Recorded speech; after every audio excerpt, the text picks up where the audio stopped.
정유라 부분은 명종님하고 신비님하고 저하고 이야기할 때도 그런 이야기를 했었는데 정유라와 최순실과 박근혜와의 모종의 관계에 의해서 뭔가 목적을 갖고 뭔가 계략을 갖고 접근하고 있다. 정유라의 널출 발언이 이렇게 보시는 분들도 있고요. 일반적인 평은 김민석, 김용 방송에서도 그런 비슷한 얘기가 나왔습니다만 그냥 덜출 행동이다. 상식적이진 않지만 왜 그랬는지 이해는 된다. 그래서 그 김현 대변인이 그런 얘기 하셨죠. 내리사랑이다. 네. 내 새끼 키우려면 어쩔 수 없었던 것 같다. 그래서 이제 그게 폴리바게닝 해서 지금 정유라를 구속 신청을 안 한 상태로 재판하게 될 가능성이 없다는 보도까지 나오고 있습니다. 이게 지금 정유라 문제가 일단 변호인 측에서는 굉장히 좀 검찰 특검에게 항의를 많이 하고 하는데 문자 메시지가 도착한 시간이 10시가 넘어서 도착을 했다는 거예요. 변호인 측에. 그런데 보낸 거는 8시 좀 넘어서 보냈는데 얼마만큼 웃기냐 하면 정유라가 그날 당일에 새벽에 그 검찰과 같이 나가면서 이걸 확실하게 하기 위해서 변호인한테 8시 좀 넘어서 통지를 합니다. 문자로. 그런데 그날 새벽 3시부터인가 오전 11시까지 LG U+에서 타 통신사로 보내는 문자 메시지가 에러가 나요. 장애가 발생합니다. 서버에서. 그래서 이게 제대로 안 가고 막 이랬어요. 그런 결과로 정유라가 증인 출석하라 재판장에 나간 이후에 문자가 변호인한테 도착한 거예요. 하늘이 덮고 있네 지금. 그러니까 예. 상황이 이렇게 돼버려서 변호인들은 오해를 하죠. 그러니까 예. 이거는 우주가 덮고 있는 거예요. 그런 상황이고요. 이거 너무 전개가 드라마 같아요. 이거 일부러 이렇게 드라마로 대본으로 써도 이거 좀 욕먹어. 욕먹을 만한 건데. 그러니까 LGU 플러스가 이게 뭐 저도 LGU 플러스 통신사를 쓰는데 좋을 때가 많아요. 이래서. 그러니까 SK, KT, LG 중에서는 그래도 LG가 조금 더 도덕적이에요. 내가 알고 이게 그래요. 이게 문자 메시지 가끔가다 이렇게 지연시키고 그러는 게 참 인간적입니다. 딱 필요한 시점에. 그렇죠. 예. 그러면서 지금 정유라가 변호인단 측이 지금 정유라한테 굉장히 지금 그 강경하게 나가려고 하는데 정유라 본인은 변호인단 측에 연락은 받는데 만나자고 하는 것을 지금 안 만나고 있어요. 변호인단과 접촉을 안 하고 있고 그러면서 지금 정윤회가 나서가지고 정유라를 지금 구슬르고 있는 타이밍입니다. 그런데 지금 정윤회가 아빠잖아요. 아빠로 알려져 있는 분이죠. 아빠라고 알려져 있든 어떻게 됐든 지금 공식적으로 아빠잖아요. 예. 그러면은 아빠도 내 새끼를 먼저 생각을 해야지 되는데 어느 쪽을 지금 구슬려고 하는 거죠? 내 새끼 아니면 그럴 수 있죠, 충분히. 그런가. 아니 정말 이걸 보면은 정유라를 불쌍하게 뭐 포장하고 싶은 마음 전혀 없는데 엄마도 버리고 아빠도 버리고 얘도 버리고 쟤도 버리고 그러니까 나라만 정유라를 어떻게 보호해 주려고 하는 지금 보이는 건 그럴 수밖에 없잖아요. 변호단 자체도 유라야 너 이러면 안 돼 이러면 안 되는데 정말 놓는 수마다 정유라는 지금 정말 못된 사람으로 만들어 놓고 너는 깜빵 가야 돼 깜빵 가야 돼 깜빵 가야 돼 나는 말할 거야 하는데 안 돼 마거 하고 있고 거기에다가 연락이 안 되니까는 아빠야 나와라 가서 네 딸 좀 어떻게 자갈 좀 채워라 막 그러고 있고 내가 아빠라도 내가 정유라라 그러면 정유라가 내 친딸이면 마누라 너가 가서 고생하고 딸은 살리자 이럴 것 같거든요. 근데 안 그러고 있잖아. 그러니까 독일 있을 때도 뭐 연락이 있었다는 말이 없었잖아요. 근데 명종님 딸이 있다고 봐요. 근데 그 아이가 엄마는 지금 한국에 와가지고 그 깜빵에 들어가 있고 지금 그 구설소에 나 있는데 딸이 혼자 지금 말하는 그 어린아이가 혼자 손주하고 둘이 서 있는데 네. 걱정돼서라도 어떻게 해서 밀항을 해서라도 독일에 가지 않겠어요? 명종님은? 저는 안 가죠. 왜냐하면 내 딸을 보호하려면 가면 안 돼. 쓸데없는 논쟁인 게 돈 있는 사람들은요. 케어해줄 사람 사서 보내면 되고요. 변호사가 있고 다 그런데 뭘 그렇게까지 하십니까? 그러니까 이게 이제 일종의 피해의식이라고 보는데 뭔가 권력을 짱짱하게 갖고 있는 사람들은 권력이 살아있을 때는요. 조작도 좀 하고 뒤에서 뭔가 음모를 꾸미는데 이 경우는 좀 다르단 말이에요. 아직도 사람들은 박근혜와 최순실과 정유라를 상당히 권력을 갖고 있는 대상으로 보면 음모가 보이는데 반대로 봐야죠. 지금 상태에는 대통령이었던 박근혜부터가 감옥에 수갑차고 나와서 재판받는 상황이란 말이에요. 이 사람들 입장에서는 궁여지책밖에 없는 상태인데 자기들의 재산을 보호하기 위해서 정유라가 그런 식의 수작을 한다. 그건 성립할 수가 없는 부분이 정유라가 해버린 증언이 박근혜 최순실을 이재용까지 한꺼번에 때려잡는 어마어마한 증언이 나왔고 공교롭 끝도 비슷한 시기에 청와대에서 문건이 발견됐어요. 그러니까 이거는 빼도 박도 못하는 뇌물죄 증거들이 정유라한테 청와대에서 이렇게 나오고 있는 상황이란 말이에요. 그러면 이 사람들 죄가 뇌물죄냐 아니냐가 사실상 10년을 좌우하는 그런 정도의 심각한 죄란 말이에요. 이런 상황에서 정유라가 이렇게 발언을 했다라고 하면은 정유라가 자기 일단 살 궁리를 했다. 그러니까 전반적인 큰 그림을 그릴 만한 인물은 못 되는데 구속 수사 받지 않을 수 있고 솔직히 증언을 해 주셔야 보탬이 됩니다라고 설득만 한다고 하면 거기에 속아 넘어갈 수 있다는 거예요. 마차님도 속아 넘어가요. 훨씬 나이가 많이 드신 마차님도. 그러니까 이제 진짜 그 살모사라 그랬나요? 그거잖아. 살모사가 자기 엄마를 잡아먹는 뱀이 살모사잖아요. 살모사는 그 어미가 새끼를 낳으면 알을 낳아서 부화를 시키는 게 아니라 자기 뱃속에서 알을 부화를 시켜요.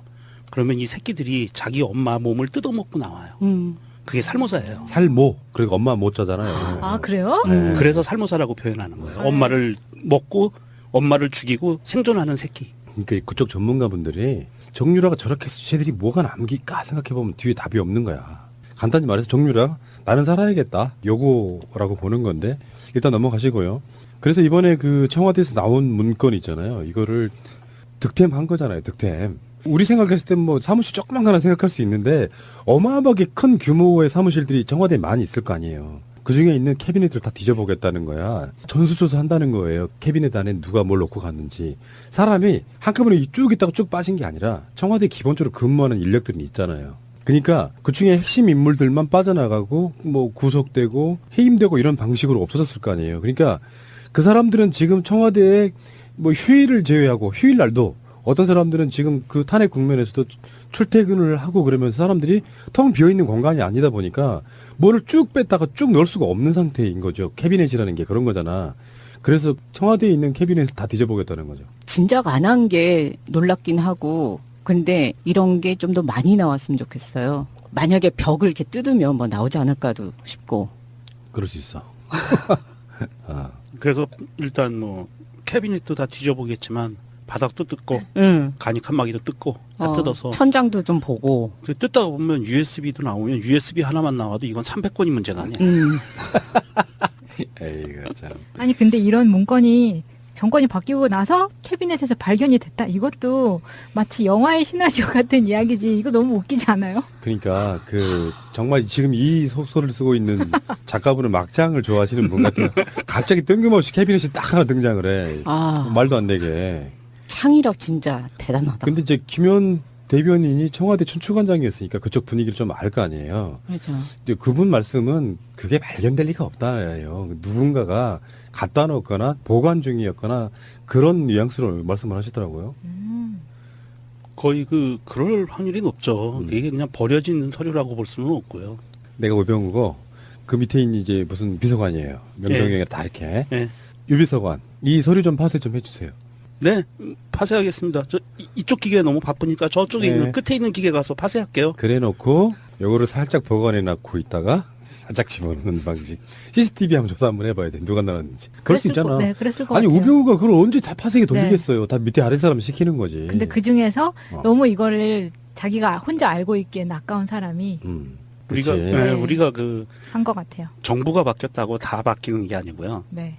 청와대 직원들 중에 거의 대부분의 일반 직원들은 그대로 있거든요. 그러니까 그대로 있잖아요. 네, 그 직원들이 확률이 높고요. 일단은 청와대에서 이 서류를 검찰에 넘겼는데 특검에 넘겼는데 이게 이제 법원에 제출을 할 때 증거 능력을 또 다퉈요. 증거가 능력이 되느냐 안 되느냐 이게 가짜 서류냐 진짜냐 이걸 따질 때 가장 중요한 키포인트 보는 게 그 메모를 쓴 사람이나 서류를 작성한 그 사람이 누구냐 그 사람을 부릅니다. 찾아서 그거 찾을 수 있어요. 얼마든지 그 사람을 찾아서 그 사람의 증언을 들어요. 재판정이나 검찰이 그래서 증언을 확보하고 그랬을 때 이게 증거 능력이 100% 확인이 되거든요. 그랬을 때 직접 증거가 되는 거예요. 만약에 그 과정이 안 지켜지면 이것도 또한 간접 증거가 됩니다.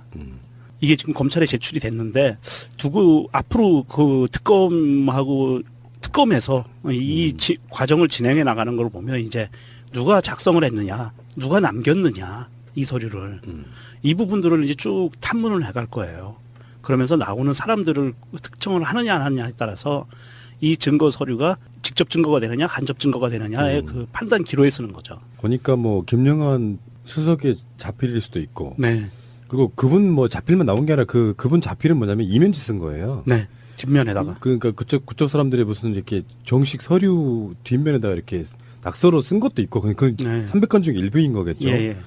그러니까 지금 현재 그 서류가 나온 거를 전부 다 사본을 만들어 가지고 사본은 검찰로 보내고 특검으로 보내고 원본은 국가기록물 보관소로 보냈어요. 네. 그러니까 처음에 우리는 이제 이런 게 있었다고. 국가기록물 거기에 박근혜 정권의 걸 집어넣을 때 목록 자체를 비밀 문서로 막아버렸기 때문에 뭐가 들어갔는지를 모르는데 그래서 우리는 비밀 문서가 리스트가 없으니까 비밀 문서가 될 수 없겠다 했는데 역시 문재인 정부는 그런 면에서 굉장히 도덕적이라는 거예요. 그대로 다 국가기록물 그쪽으로 이렇게 보냈다라고 하더라고요. 예, 그 원본은 다 보냈고요. 그리고 이번에 300건 발견된 것은 전임 대통령이 지정을 하질 않았기 때문에 대행도 그게 비밀 문서로 해서 봉쇄될 수 없는 그런 서류고요. 현 청와대에서 마음만 먹으면 얼마든지 증거로 제출할 수 있는 법적인 문제가 전혀 없는 자료들이고요. 그런 부분에서 지금도 그 국가기록원으로 넘겨야 되는 자료였는데 검찰에 제출하는 게 불법이다라고 얘기하는 엄한 사람들이 있는데 그거는 아닙니다. 지금 자유한국당 같은 데서 난리 났어요. 네. 그냥 찝찝한 거야. 뭐가 나올지도 모르고. 제가 이번에 느낀 건데 영원한 비밀은 없어요. 노무현 대통령이 워낙에 그 시스템을 사실은 잘 만들어 놓은 거거든요. 사소한 것까지 다 대통령 기록물로 해서 엄청난 양의 기록을 남겼다라고 하잖아요. 이명박 때는 아예 다 파쇄기 돌려가지고 거의 안 남긴 상태로 나갔고 박근혜도 아마 엄청나게 삭제해버렸을 거예요. 박근혜 정권이 우리 문재인 정부에게 넘겨준 게 A4 용지 몇 장이라고요? 네. 근데 물려받은 게 없었는데 갑자기 캐비닛에서 300건이. 그래서 여기에 마음에 와닿는 트윗이 있어서 소개를 해드리려고 합니다. 후욱후욱님의 트윗인데요. 정리정돈이 왜 필요하냐고 묻는 이가 있거든 눈을 들어 청와대를 보게 하라. 맞네. 독일 있을 때도 뭐 연락이 있었다는 말이 없었잖아요. 근데 명종님 딸이 있다고 봐요. 근데 그 아이가 엄마는 지금 한국에 와가지고 깜방에 들어가 있고 지금 그 구설소에 나 있는데 딸이 혼자 지금 말하는 그 어린아이가 혼자 손주하고 둘이서 있는데 네. 걱정돼서라도 어떻게 해서 밀항을 해서라도 독일에 가지 않겠어요? 명종님은? 저는 안 가죠. 왜냐하면 내 딸을 보호하려면 가면 안 돼. 쓸데없는 논쟁인 게 돈 있는 사람들은요 케어해줄 사람 사서 보내면 되고요. 변호사가 있고 다 그런데 뭘 그렇게까지 하십니까? 그러니까 이게 이제 일종의 피해의식이라고 보는데 뭔가 권력을 짱짱하게 갖고 있는 사람들은 권력이 살아있을 때는요 조작도 좀 하고 뒤에서 뭔가 음모를 꾸미는데 이 경우는 좀 다르단 말이에요. 아직도 통신사를 쓰는데 좋을 때가 많아요. 이래서.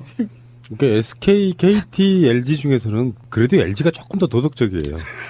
내가 알고 이게 그래요. 이렇게 문자 메시지 가끔가다 이렇게 지연시키고 그러는 게 참 인간적입니다. 딱 필요한 시점에. 그렇죠. 예. 그러면서 지금 정유라가 변호인단 측이 지금 정유라한테 굉장히 지금 강경하게 나가려고 하는데 정유라 본인은 변호인단 측의 연락은 받는데 만나자고 하는 것을 지금 안 만나고 있어요. 변호인단과 접촉을 안 하고 있고 그러면서 지금 정윤회가 나서가지고 정유라를 지금 구슬르고 있는 타이밍입니다. 그런데 지금 정윤회가 아빠잖아요. 아빠로 알려져 있는 분이죠. 아빠라고 알려져 있든 어떻게 됐든 지금 공식적으로 아빠잖아요. 예. 그러면은 아빠도 내 새끼를 먼저 생각을 해야지 되는데 어느 쪽 정유라 부분은 명종님하고 신비님하고 저하고 이야기할 때도 그런 이야기를 했었는데 정유라와 최순실과 박근혜와의 모종의 관계에 의해서 뭔가 목적을 갖고 뭔가 계략을 갖고 접근하고 있다.